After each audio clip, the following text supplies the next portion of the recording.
성도 여러분, 한 주일 동안 평안하셨습니까? 지금까지 살아온 것 다 주의 은혜라 하는 이 가사가 가슴에 남습니다. 감동적인 찬양이었습니다. 감사합니다. 어디 계신가요? 이제나 오실래나 저제나 오실래나 했던 분이 드디어 오셨습니다. 우리 김광민 집사님, 김미경 집사님, 우리 교우님들 웬만한 분들은 다 잘 아시지요. 감사합니다. 여러분 환영하시지요? 우리 두 분 환영합니다. 우리 하늘까지 같이 가야 되겠지요? 감사합니다. 여러분들께서 기도해 주신 덕분에 교회 건축이 순탄하게 잘 진행되고 있습니다. 영어권은 지난 안식일부터 거기에 들어갈 비품과 또 시설 추가 공사하는 비용들을 또 모금하는 일들을 시작을 했습니다.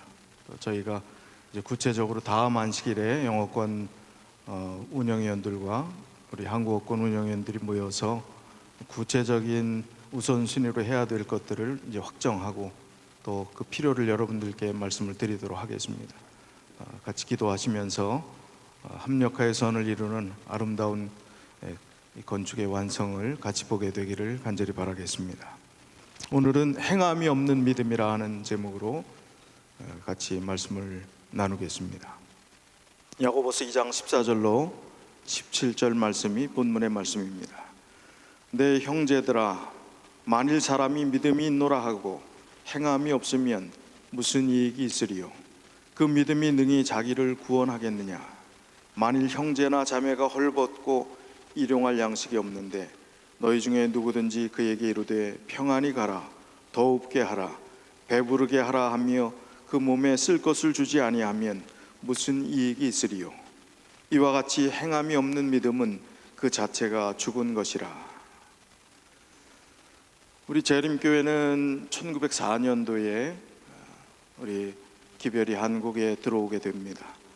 그때 들어왔던 선교사들의 경향은 그 시대가 축자 영감설, 말씀을 문자 그대로 해석하고 적용하는 그런 흐름이 있었던 시대였기 때문에 선교사들이 한국에 들어와서 한국말도 서툴고 또 우리 교인들의 어떤 영적인 기독교적인 기초가 없는 그때의 가장 쉬운 방법은 흑백 논리였습니다. 된다 안 된다, 하라 하지 말라, 이거였습니다. 그러다 보니까 우리 교회가 어떤 면에서는 지켜야 될 것들이 많은 것, 하지 말아야 될 것이 많은 교회처럼 돼버리고 율법주의적인 성향들이 아주 강했습니다. 예수 그리스도의 십자가를 이야기했지만 그것보다 오히려 더 강조됐던 것이 안식일 준수, 11조 철저히 내고 음식물 철저히 해갖고 고춧가루 들어간 음식도 먹으면 마치 죄가 되는 것처럼 여겨지는 그런 흐름이 있었습니다.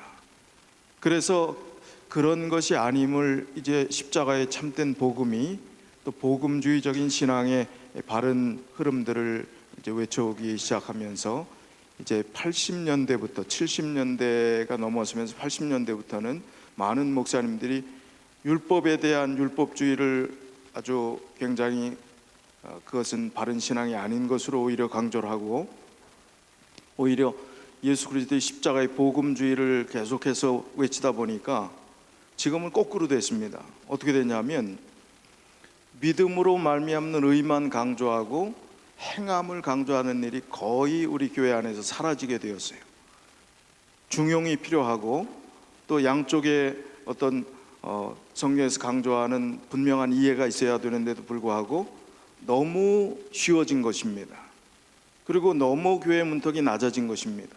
그리고 어떤 면에서 보면 하나님 말씀이 그냥 믿기만 하면 된다고 생각하니까 마치 모든 개신교회에서 그렇게 여기듯이 그냥 성도의 어떤 헌신과 의무도 또 어떤 면에서는 말씀을 지키려고 하는 시도도 안식일에 대한 중요성도 또 헌금을 하나님께 드리라고 하는 그런 부분에 있어서도 무관심하게 된 것입니다. 성경은 분명히 우리에게 요구하는 것이 많은데, 하라 하고 명령하신 것이 많은데 지금 뭔가 거꾸로 돌아가고 있습니다. 그런데 반면에 다른 교단, 개신교, 장로교회나 기타 많은 교단들은 지금 강조하는 것이, 예수님의 십자가의 복음도 강조했지만 요즘은 하라, 행함을 강조하고 있어요. 헌신하라, 희생하라, 지키라 하는 것들을 강조하고 있습니다. 거꾸로 되어가고 있습니다. 이런 흐름들을 제가 보면서 특별히 또 제가 자료들을 좀 찾아보면서 요즘 개신교회에서 좀 영향력 있고 또 큰 교단에서 이 행함에 대한 신학을 어떻게 이해하는가를 좀 찾아보면서 깜짝 놀랐습니다.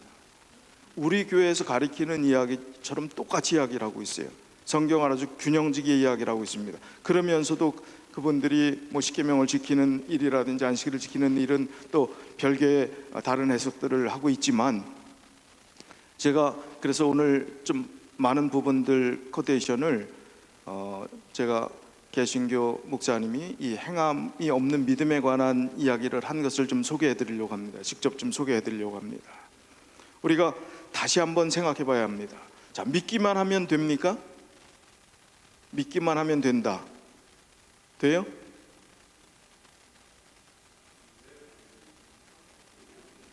혼란스럽습니까? 예수 그리스도의 십자가로 구원받는 거 그 외에 더 필요한가요? 믿기만 하면 되는 거 아닌가요? 예? 자, 이 자체가 논란이 될 수밖에 없는 것은 믿음이라는 정의를 바로 이해하지 못하기 때문에 그렇습니다. 자, 믿으면 그것으로 끝나고 그 이후의 삶은 어떻게 살든지 상관이 없단 말인가요?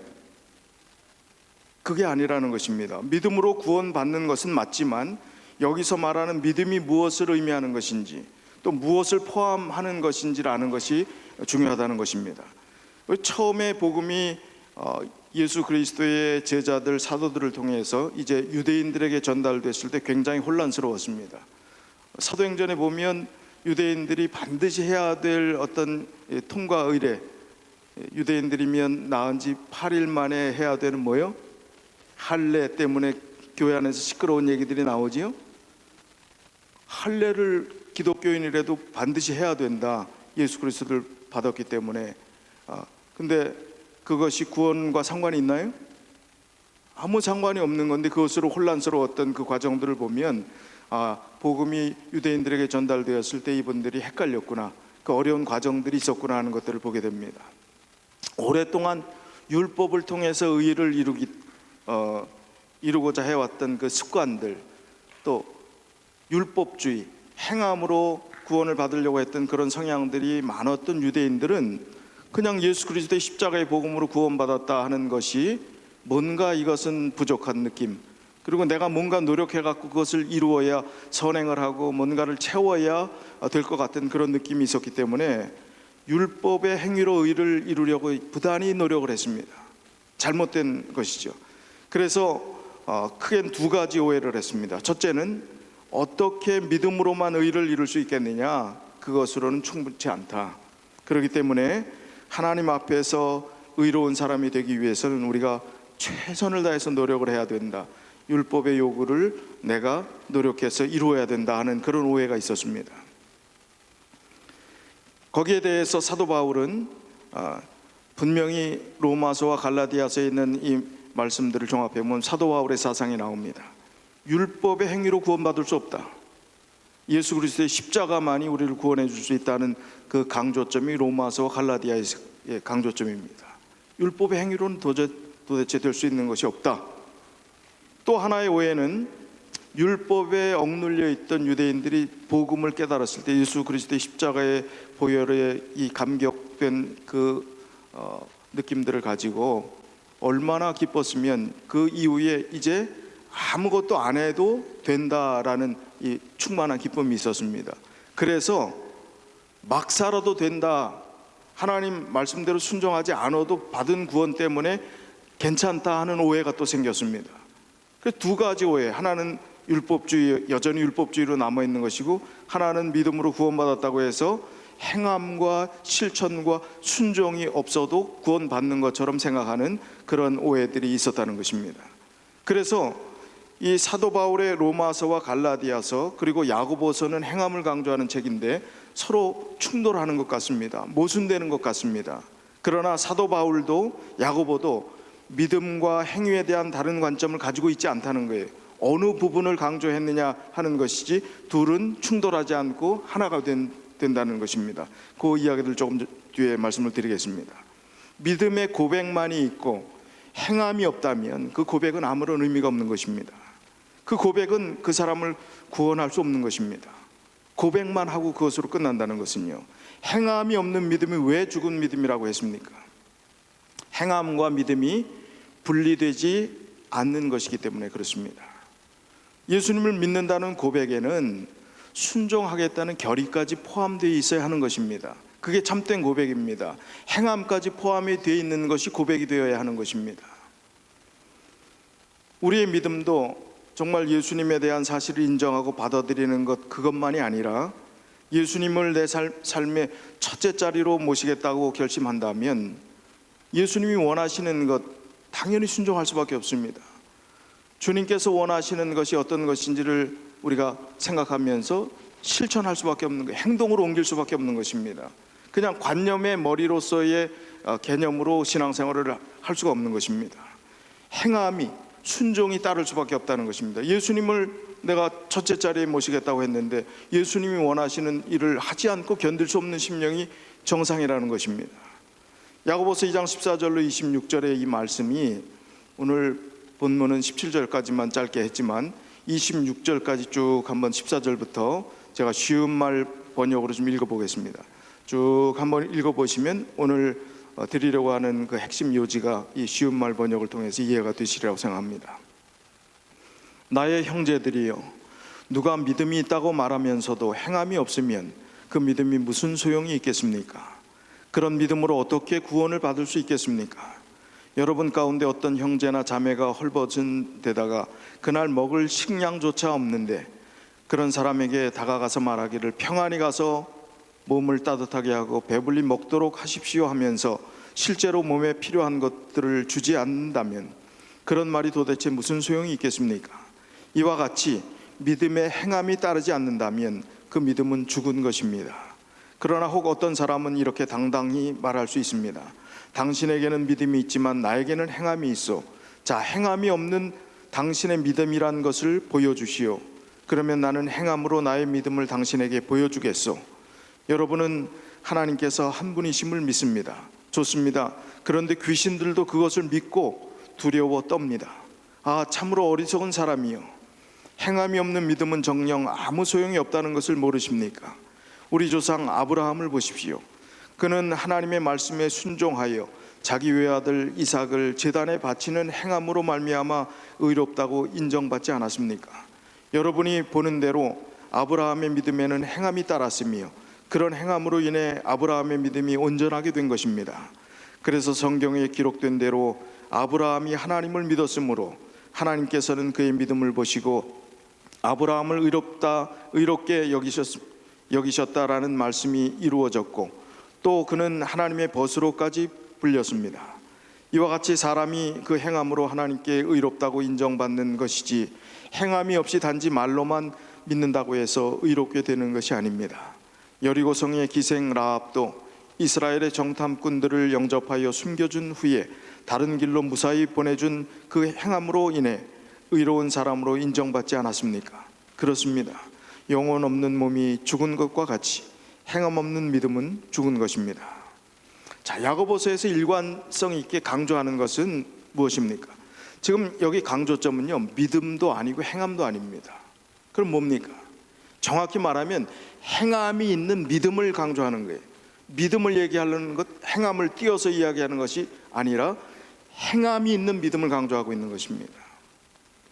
개신교회 정말 굵직한 교회, 이 부산 지역에서 3대 교회 해운대에 있는 수영로 교회라는 그 교회가 큰 교회인데 거기 담임 목사님이 이규현 목사님이에요.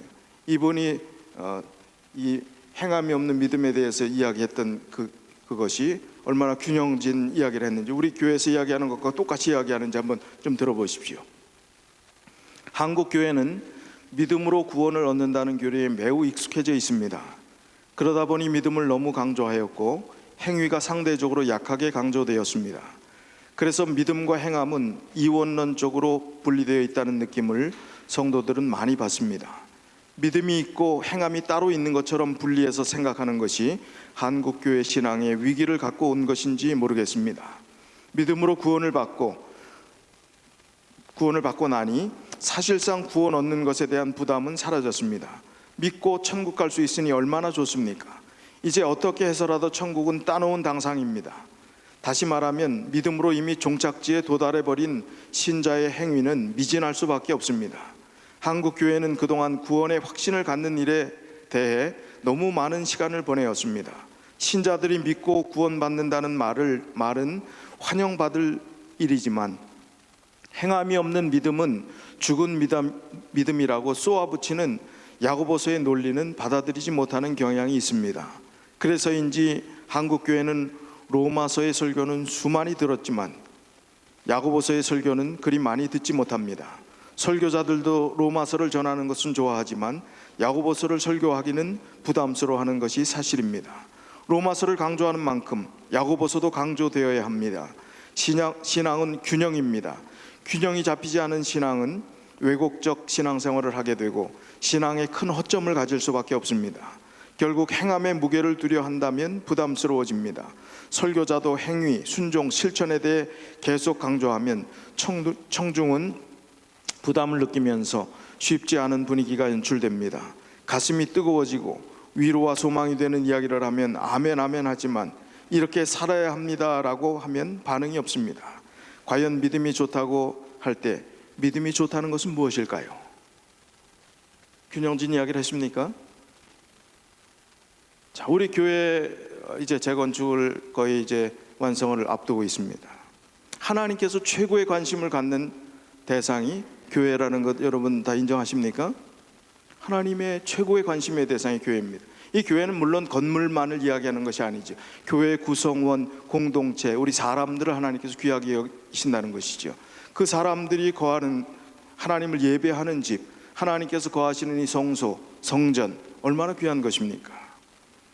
저희 교회가 어떤 돈 많은 교회처럼 멀쩡한 교회를 사치하려고 아주 비싸게 단장하려고 재건축을 했습니까?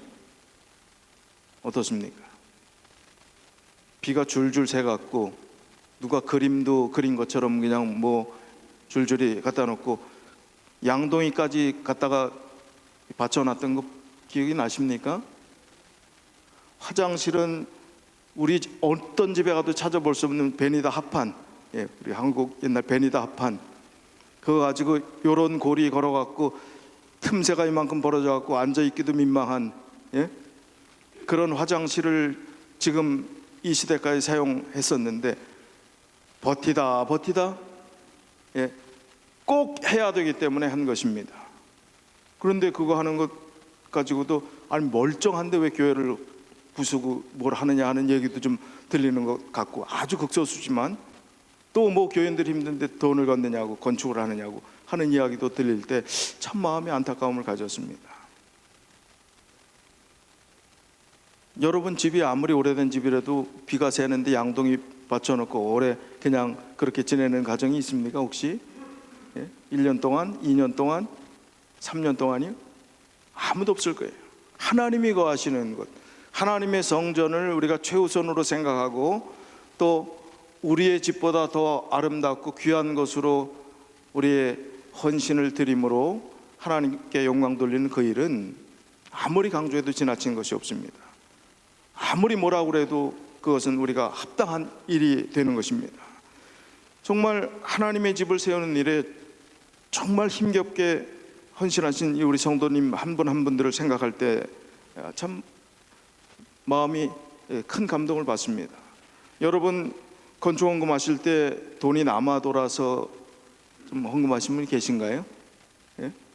이것은 뭐 내가 충분히 할 수 있는 거기 때문에 그냥 뭐 넉넉하니까 하신 분 계신가요? 어렵고 힘들지만 헌신하는 마음으로, 희생하는 마음으로 하나님의 성전을 바로 세우고자 하는 마음으로 하신 것입니다. 얼마나 기쁜 일입니까? 여러분들의 헌신이 한 조각 한 조각씩 모여져서 정말 아름다운 성전이 지금 세워지고 있습니다. 평생 교회 나와도 하나님의 성전을 건축하는 일 한 번도 겪지 않는 분이 있어요. 그 교회는 건축할 필요가 없는 교회에서 평생 사셨던 분들은요. 그런데 하나님의 교회를 건축하는 일에 내가 헌신할 수 있는 기회를 갖는다 하는 것은 특권입니까? 여러분 인생의 귀한 특권입니다. 얼마나 귀한 특권인지 몰라요. 이런 기회를 하나님께서 나에게 허락해 주셨다는 것은요. 저는 목회 이제 31년째 하고 있는데 저는 그 특권을 너무 많이 받았어요. 5번째입니다. 지금 5번째 교회 건축을 해요.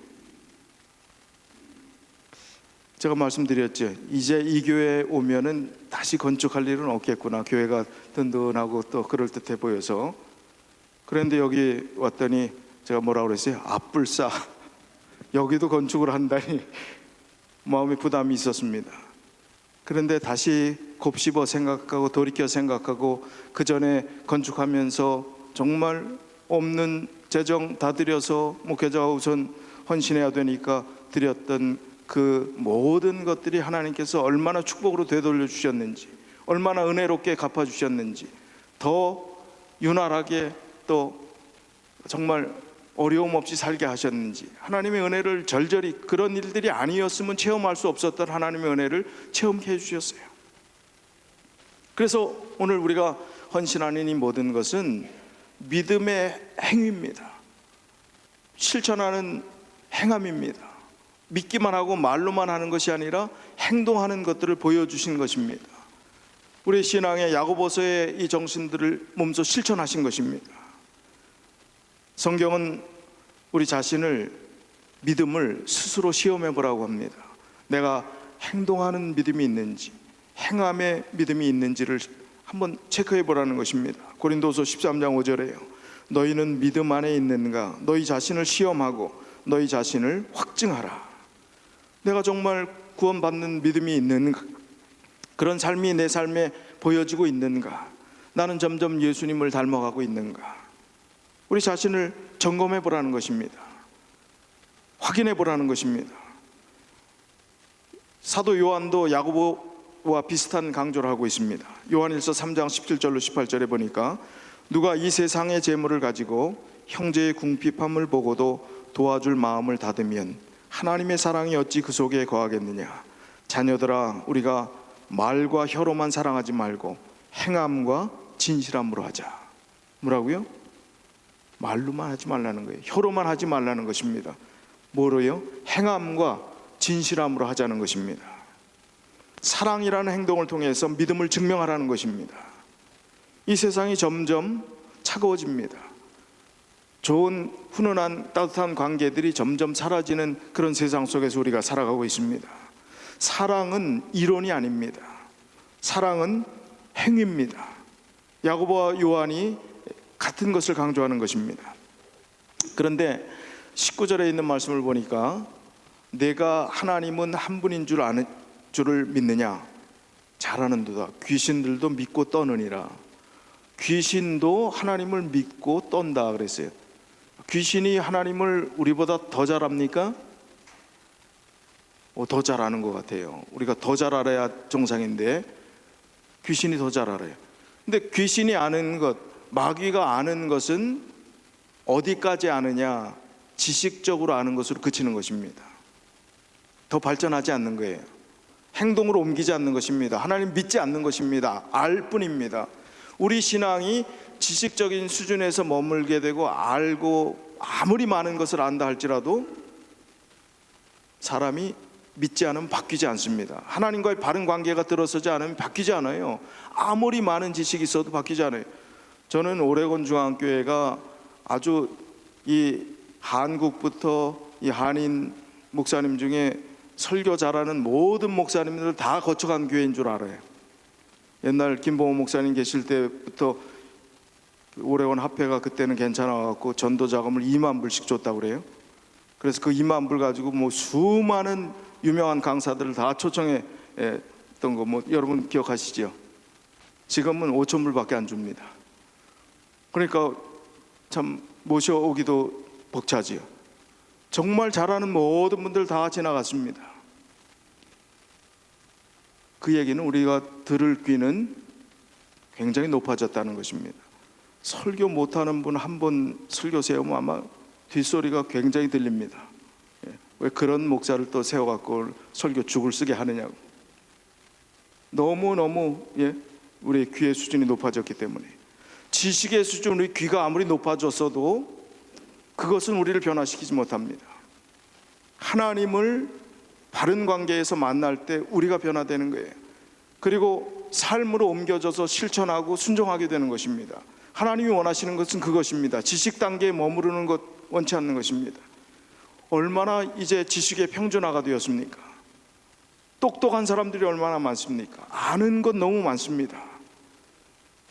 성경은 무지를, 또 성경을 알지 못하는 것의 위험성을 분명히 지적하고 있습니다. 알아야 합니다. 지성의 영역 매우 중요합니다. 그러나 그것보다 더 소중한 것은, 영성이라는 것은 이론이 아닌 것, 머릿속에 머무는 것이 아님을 행동하는 것이고 활동하는 것이고 생명력 있는 것이고 변화시키는 것이 바로 하나님께서 원하시는 믿음의 우리의 바라는 모습이라는 것입니다. 우리가 나도 모르게 착각하는 것이, 지식 수준을 가지고 내가 신앙생활에 이 정도면 잘하는 것으로 착각할 수가 있어요. 나도 모르게 착각할 수가 있습니다. 행동이 전혀 따라주지 않는 지성에 갇힌 신앙, 야고보가 지적하는 것은 귀신의 신앙이라는 것입니다.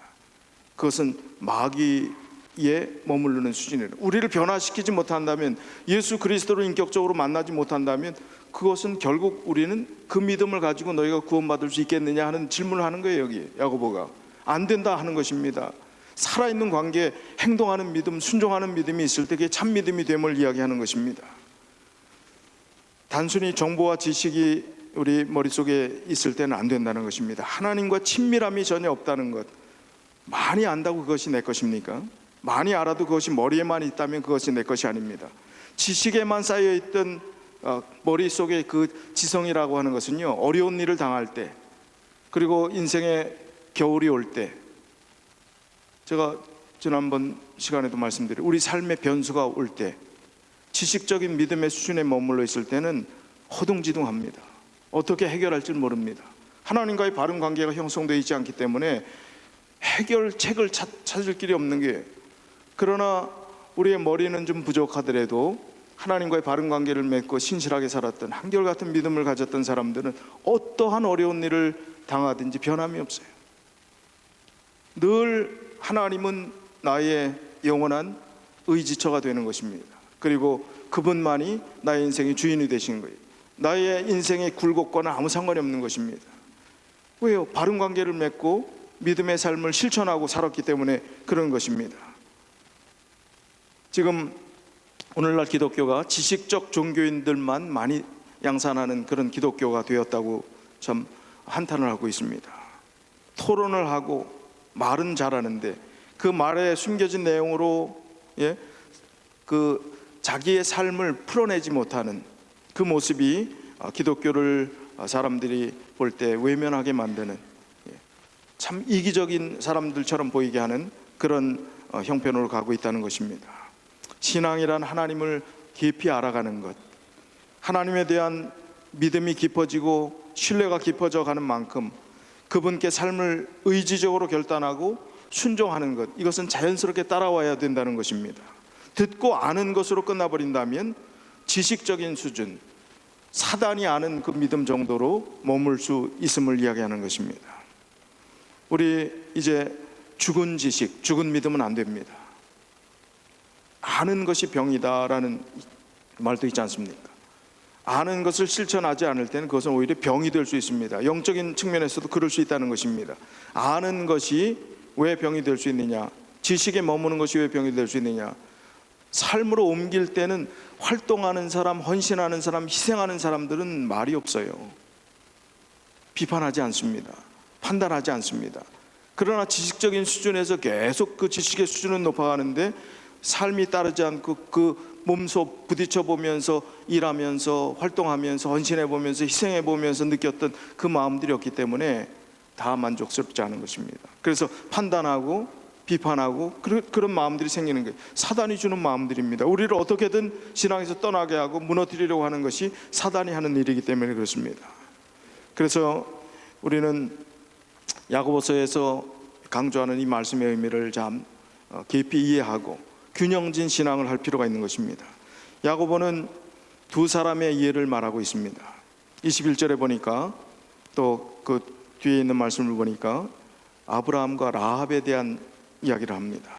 21절에 보면 우리 조상 아브라함이 그 아들 이삭을 제단에 바칠 때에 행함으로 의롭다 하심을 받은 것이 아니냐라고 합니다. 자, 야고보는 믿음의 아브라함의 예를 들면서 행함으로 의롭다 하심을 받았다고 이야기를 합니다. 그런데 성경 창세기 15장은 아브라함이 무엇으로 의롭다함을 받았다고 되어 있어요?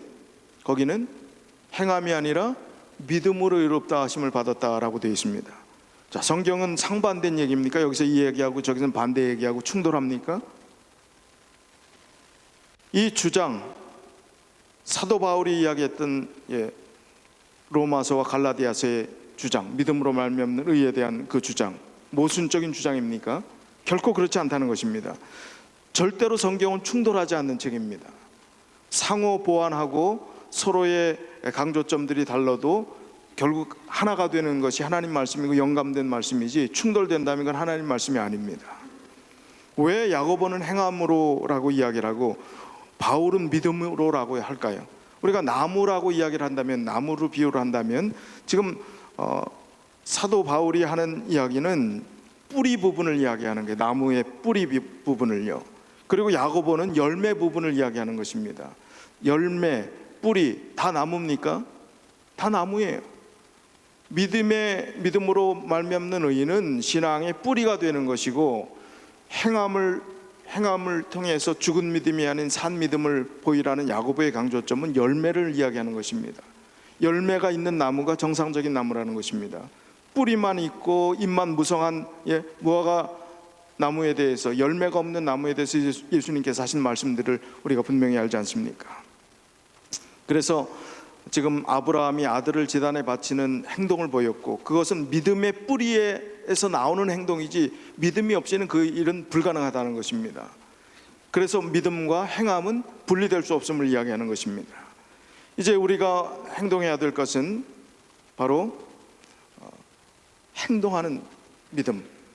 믿음이라는 단어가 명사가 아니라 동사가 되게 해야 하는 것입니다. 기생 라합이 그냥 액면 그대로 놓고 볼 때는 국가 법을 위반한 그리고 굉장히 보안법 위반 같은, 우리 한국으로 말하면 엄청난 죄를 저지른 것 같지만 영혼을 살리는 일, 그런 측면에서 보면 귀한 일을 한 것입니다. 행동하는 것이었습니다. 자기 목숨을 내놓고 그 일들을 한 것입니다. 우리의 신앙의 과제는 많이 아는 것이 아닙니다. 너무 알아서 문제입니다. 정말 말씀 속에서 우리의 말씀을 삶으로 구현시키는 그런 정말 참된 덕스러운 크리스찬들을 하나님께서 원하시는 것입니다. 정말 각종 규칙들, 율법들 철저히 지키는 냉혹한 그리스도인들이 아닌 연약한 이웃들, 또 형제 자매들을 향해서 사랑을 실천하는 그런 넉넉한 마음을 가진 신자들을 주님께서 원하시는 것입니다. 말잔치로 끝내지 말아야 합니다. 말은 좀 적어도 됩니다. 순종할 힘이 입으로 모이지 않고 근육질로, 활동하는 몸의 어떤 체질로 바꿀 수 있도록 노력하는 것이 필요한 것입니다.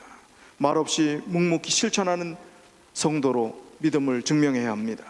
믿는 사람이라면 저렇게 살아야 되는 거구나. 자기가 보이려고 할 필요가 없어요. 저것이 믿음이구나. 누가 보여질 수밖에 없는 것입니다. 행동으로 나타내 보일 수밖에 없는 것입니다. 믿음은 보여지는 것입니다. 말하는 것이 아닙니다.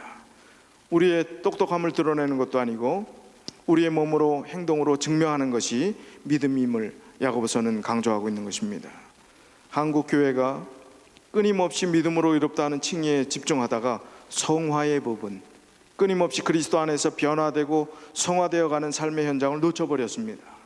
교회 안에서 갇혀있는 이론적인 신앙인들이 많아지게 되었던 것입니다. 이제 믿음으로 행동을, 그리고 순종으로 우리의 삶을 증명해 보일 때가 바로 되었습니다. 우리에게 남은 시간들이 그렇게 많지 않기 때문에 그렇습니다. 믿음이 가장 중요한 것입니다. 어떻게 보면 믿음보다 자존심이 더 위에 있는 분들이 있어요. 자기 자존심, 자기 체면. 그러니까 믿음을 저버리는 것은 자기 체면이 구겨졌다, 자기 자존심을 짓밟았다 그러면 그냥 믿음이고 뭐고 그냥 헌신짝처럼 버립니다. 믿음보다 돈이 위에 있는 분이 있어요. 절대 이해관계, 돈 문제에 개입되면 믿음은 훨씬 더 뒷자리에 가 있습니다. 하나님이 아니 돈이 우선입니다. 그게 아깝습니다. 드리는 것 너무나 힘듭니다. 믿음이 항상 위에 있어야 하는 것입니다. 우리의 자존심도 체면도 돈도 그것은 믿음 아래, 하나님께서 이 세상에 살면서 필요한 모든 것들 그곳에 다 축복해 주시지만 믿음이 우선입니다. 그 믿음은 행동하는 믿음이 자존심을 뛰어넘는, 자존심을 지배하는 믿음입니다. 체면을 뛰어넘는, 체면을 이기는 믿음이 되어야 합니다. 돈, 세상의 재물, 욕심 그것을 이기는 믿음이 되어야 합니다. 하나님께서 원하시는 그것입니다. 믿음이란 그것을 이길 수 있는 행동이라고, 그것을 이길 수 있는 넉넉한 순종이 되어야 함을 우리에게 강조해 주는 것입니다. 소위 선한 사마리아인의 비유를 여러분 아시지요? 누가복음 10장 30절로 37절. 예수께서 대답하여 가라사대 어떤 사람이 예루살렘에서 여리고로 내려가다가 강도를 만나매 강도들이 그 옷을 벗기고 때려 거반 죽은 것을 버리고 갔더라. 마침 한 제사장이 그 길로 내려가다가 그를 보고 피하여 지나가고 또 이와 같이 한 레위인도 그곳에 이르러 그를 보고 피하여 지나가되 어떤 사마리아인은 여행하는 중 거기 이르러 그를 보고 불쌍히 여겨 가까이 가서 기름과 포도주를 그 상처에 붓고 싸매고 자기 짐승에 태워 주막으로 데리고 가서 돌보아주고 이튿날에 데나리온 둘을 내어 주막 주인에게 주며 가로되 이 사람을 돌보아주라. 부비가 더 들면 내가 돌아올 때에 갚으리라 하였으니 내 의견에는 이 사람 중에 누가 강도 만난 자의 이웃이 되겠느냐? 가로되 자비를 베푼 자니이다.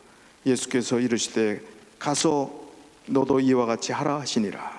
자, 이 말씀은 예수님께서 율법사와 대화하면서 이 교만한 율법사가 정말 마음속에 엉뚱한 잘못된 신앙관을 가진 것을 바로 깨우쳐 주기 위해서 이 비유의 말씀을 하셨어요. 자, 이제 여러 사례들을 이야기하면서 어떤 사람이 강도 만난 자의 이웃이겠느냐, 그러니까 율법사가 뭐라고 대답했어요? 누구라고 대답했어야 돼요? 사마리아인입니다 라고 했어야 되는데 하등 국민으로 여겼던, 개 취급했던, 이방인 취급했던 사마리아인이라는 입에도 담기 싫어서 뭐라고요? 자비를 베푼 자니이다 이랬어요. 그러면 정답 딩동댕 했을까요? 예수님이 정답, 그걸 말씀하는 게 아니에요. 이 비유의 핵심은 뭐예요? 37절 마지막에 예수께서 이르시되 가서 너도 이와 같이 하라. 그게 이 비유의 핵심입니다. 우리 한국 사람들은 회를 좋아해요. 이 회 하면 또 그냥 뭐 물고기 회 생각나는 분이 계시는데 그 회가 아니라 여긴 모일회자요.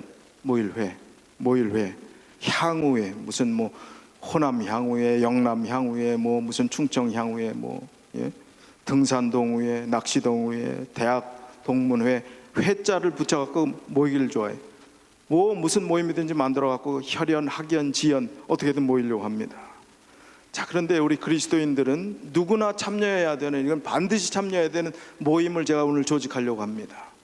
그 모임의 이름은 하라회입니다. 하라회. 하라. 가서 너도 이와 같이 하라. 그리스도인들은 무슨 회요? 여러분은 어떤 회원이 오늘부터 되는 거예요? 하라회 회원이 되는 것입니다. 주님의 부탁을 실천하는 모임입니다. 주님의 명령을 순종하는 모임입니다. 하나님의 말씀을 우리가 상세히 살펴볼 필요가 있어요. 대부분 하나님의 말씀은 하라는 것입니다. 마태복음 7장 21절에 나더러 주여 주여 하는 자마다 천국에 다 들어갈 것이 아니요 다만 하늘에 계신 내 아버지의 뜻대로 행하는 자라야 들어가리라. 자, 성경은 균형집니다. 행함으로, 우리의 행위로 구원받을 수 없습니다. 그러나 믿음으로 구원받았다고 열매가 없는, 그것으로 만족하고 지식의 수준에 머물러 있는 그 신앙은 우리에게 참된 구원의 의미를 가져다 줄 수 없습니다. 오늘 이 말씀을 통해서 믿음과 행함의 원리, 나무의 뿌리와 열매의 관계, 정말 참된 믿음이 어떤 것인지 우리의 삶을 통해서 증명되는 그런 믿음의 신실한 삶이 우리 모든 성도님들의 삶이 되시길 바라면서 오늘 말씀을 줄이겠습니다.